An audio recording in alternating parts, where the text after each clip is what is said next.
Ano ang Ang mga kaugalian ng Pilipino at mga isyong kultural ni Rodelio C. Gawan ay tumatalakay sa kung paano nauhubog at nakikilala ang ating pagkatao bilang mga Pilipino sa pamamagitan ng kultura.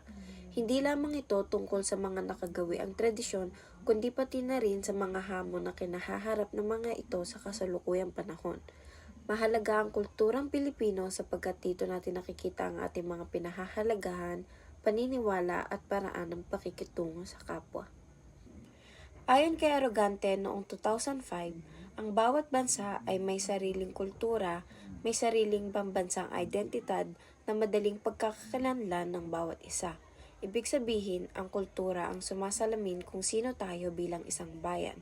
Sa kaso ng Pilipinas, ang ating pagkakakilanlan ay hindi basta nabuo, kundi resulta ng mahabang kasaysayan at ng impluensya ng iba't ibang dayuhang kultura na dumaan sa ating bansa. Dahil dito, nabuo ang mga kaugaliang Pilipino na hanggang ngayon ay kinikilala pa rin bilang simbolo ng ating pagkatao. Ilan sa mga halimbawa nito ay ang bayanihan na nagpapakita ng pagkakaisa at pagtutulungan, ang harana bilang tradisyonal na pagpapahayag ng pag-ibig, at ang pagmamano at paggamit ng po at opo bilang tanda ng paggalang sa mga nakatatanda. Nariyan din ang masayahing pagtanggap sa mga bisita o Filipino hospitality at ang pamamanhika na nagpapakita ng respeto sa pamilya at sa proseso ng pag-aasawa. Ang mga kaugaliang ito ay hindi lamang simpleng tradisyon, kundi salamin ng pagpapahalaga ng mga Pilipino sa kapwa, pamilya at komunidad. Sa kabila nito, makikita na sa kasalukuyan ay unti-unti nang nawawala ang mga kaugaliang ito. Marami sa mga nakatatandang nagsabuhay at nagturo ng mga ito ay wala na, kaya nagiging mahirap ang pagpasa ng kulturang Pilipino sa bagong henerasyon. Dagdag pa rito ang malakas na impluensya ng agham at teknolohiya na nagdudulot ng pagbabago sa paraan ng pamumuhay at pag-iisip ng kabataan. Dahil dito, mahalagang magkaroon tayo ng kamalayan at aktibong pagsisikap na pahalagahan at ipagpatuloy ang ating kultura upang manatili itong buhay sa ating pang-araw-araw na pamumuhay. Ang pagkabata o childhood ay isa sa pinakamahalagang yugto ng ating buhay. Masasabi na rin natin itong kultura. Sapagkat mayroong mga pamanong laro ang may salin sa atin tulad ng tumbang preso, piko, Chinese garter at iba pa. Isa ito sa pundasyon ng ating buhay kung saan matututunan natin ang pakikisama. Sa pag-usbong ng teknolohiya, maraming mga kagamitan o aparato ang naimbento. Isa na rito ang tinatawag na gadget, isang aparato na may malawakang gamit tulad ng libangan, telepono, balita at iba pa. Kabilang ito sa mga hadlang ng pagkawala ng ating kultura, kung saan ang mga karanasan noon ay napagdiwanan na ng bagong henerasyon, sapagkat napalitan na ito ng mga karanasang nakasanayan sa panibagong artificial o virtual. Sabi nga nila na ilan sa mga pinakadi malilimutang alaala ay ang mga karanasang hindi na dokumento. Bago pa man ang mga teknolohiya, ay marami ng mga alaalang may kukwento sa ating mga kaibigan, kakilala o pamilya. Di tulad ngayon na makikita na lang nila sa Facebook o Instagram.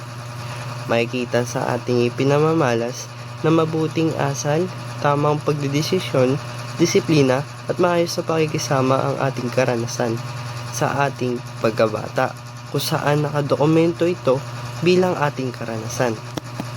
Ang pagiging bata ay mayroon ding layunin tulad ng pagtuklas, pagkakamali, paggalang, pagiging responsable at pagdisiplina.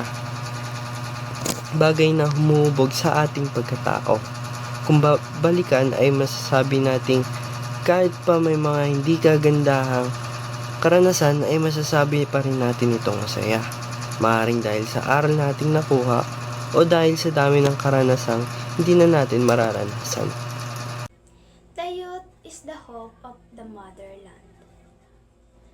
Paano kung hindi naipasa ang mga kaugaliang Pilipino sa kabataan? Unti-unting nalilimutan ang kaugaliang Pilipino. Malakas ang impluensya ng teknolohiya, mas virtual na karanasan kaysa aktwal, nawawala ang disiplina, paggalang at pakikipagkapwa. Ang kulturang Pilipino ay binubuo ng mga kaugalian tulad ng bayanihan, pagmamano at paggalang sa nakakatanda. Ngunit sa kasalukuyan, ang mga kaugaliang ito ay unti-unting nalilimutan dahil sa mabilis na pag-unlad ng teknolohiya, mas nagiging abala ang mga kabataan sa gadgets at social media kaysa sa aktwal na pakikisalamuha. Kapag hindi naipasa ang mga kaugaliang ito, nawawala ang mga pagpapahalagang humuhubog sa mabuting asal tulad ng disiplina, paggalang at malasakit sa kapwa. Epekto ng kabataan bilang pag-asa ng bayan. Kabataan ang pag-asa ng bayan, asad ni Rizal. Kulang sa karanasan, kulang sa huwaran. Mana-mana lang ang asal. Mahalagang papel ng pamilya at nakatatanda. Ayon kay Rizal, ang kabataan ang pag-asa ng bayan. Ngunit paano magiging pag-asa kung ang kaugaliang Pilipino ay hindi na ipapasa sa kanila? Kung ang mga nakakatanda ay nakakalimot na rin sa ating kultura at ginagaya ang asal na dala ng makabagong panahon, natural lamang na ito ang sundan ng mga kabataan. Kaya mahalaga ang papel ng pamilya at ng mga nakatatanda sa paggabay at pagbibigay ng mabuting halimbawa upang mapanatili ang ating pagkakakilanlan bilang Pilipino. Hi, ako nga po pala si Jericho James D. Tayaw at ito ang aking parte sa aming pag-uulat. Ang pareralang mana-mana lang ay nagpapahiwatig ng pagkakaugnay ng nakaraan sa kasalukuyan. Lalo na sa kontekstong asal, paniniwala at kaugalian. Ito ay sinundan ng kasabihang kung ano ang pinagkabataan ay siya rin pinagkatandaan. Kumbaga, kung ano yung nakasanayan ng magulang natin nung bata sila hanggang sa pagtanda nila ay sila rin tinuturo sa atin habang bata pa tayo hanggang sa ating pagtanda. Na nagsasaad ng mga gawi, pananaw at ugali ng isang tao sa kanyang kabataan ay kadalasang nadadala hanggang sa kanyang pagtanda.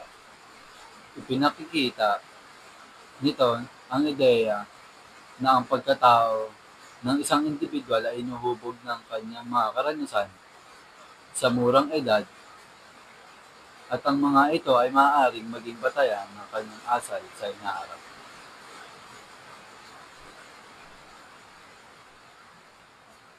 Wasto versus dapat. Wasto ay tumutukoy sa tama ayon sa pamantayan. Samantalang ang dapat ay tumutukoy sa nararapat gawin bilang tungkulin o obligasyon. Sa tanggap versus hindi naayon, ang tanggap ay nakabatay sa pagtanggap ng tao o lipunan. Ang hindi naayon ay nakabatay sa pamantayan o kaangkupan. Example, maaaring tanggap ng tao ang isang bagay pero hindi naaayon sa batas o patakaran. Ang asal ba ng kabataan ay bunga ng nakatatanda? Ang aking sagot dito ay opinion lamang. Para sa akin, ang asal ba ng kabataan ay bunga ng nakatatanda? Maaaring oo, o maaaring hindi. May mga kabataan kasi na sinusunod nila yung nakagisnan ng kanilang magulang na itinuro sa kanila at meron din namang mga kabataan na hindi sinusunod ang nakagisnan ng kanilang magulang dahil may sarili silang paninindigan at desisyon. Pero meron din mga kabataan na mas sinusunod nila ang nakagisnan o nakasanayan ng kanilang mga magulang hanggang sa kanilang pagtanda. Yun lamang po. Maraming salamat. Ang totoong issue ay harapin natin. Pag-usapan natin ang ating bansa sa kabila ng mga mabubuting kaugaliang kinikilala ng marami ay nababahiran ng iba't ibang issue. Ako nga po pala si Aloysius Magbiri Vargas from PSME 2A. Marahil marami sa atin na alam natin na sa ating bansa ay talamak na ang kabi-kabilang korupsyon dito. Marami naghihirap na mga Pilipino, maraming namamatay na mga Pilipino nang dahil sa kaugalian ito. Isa na dito ang kilala na korupsyon na nangyayari ngayon sa Pilipinas, at ito ay ang flood control issue. Tara't sipatin natin ang issue na ito. Makikita natin sa larawan na ito na nagpapakita sa isyong kinakarap ng ating bansa. Ito ang DPWH, flood control issue. Ang flood control issue ay tumutukoy sa mga proyekto at paraan na ginagawa ng gobyerno upang maiwasan o mabawasan ang pagbaha. Ilan sa mga halimbawa nito ay ang paggawa ng mga drainage system, floodways, at river control projects. Layunin ng mga ito na protektahan ang mga tao, bahay at kabuhayan, lalo na tuwing tag-ulan. Gayunpaman, hanggang ngayon ay malaki pa rin ang problema ng pagbaha sa maraming lugar sa Pilipinas. Isa sa mga dahilan nito ay ang baradong kanal dahil sa maling pagtapon ng basura. Kapag hindi malinis ang mga daluyan ng tubig, madaling umaapaw ang tubig at nagdudulot ito ng malaking pagbaha. Sa korupsyon na ito, meron humigit kumulang na estimated na pera ang naibulsa, at ito ay nagkakalaga ng 42.3 milyon pesos hanggang 118.5 billion pesos. Kung sa dolyar, ito ay 713 US dollars to 2 billion US dollars noong 2023 hanggang 2025. Isa pang dahilan ay ang hindi maayos na pagpapatupad ng flood control projects. Meron naman tayong sapat na pondo dito, pero saan ito napupunta? Yan ang tanong ng mga tao.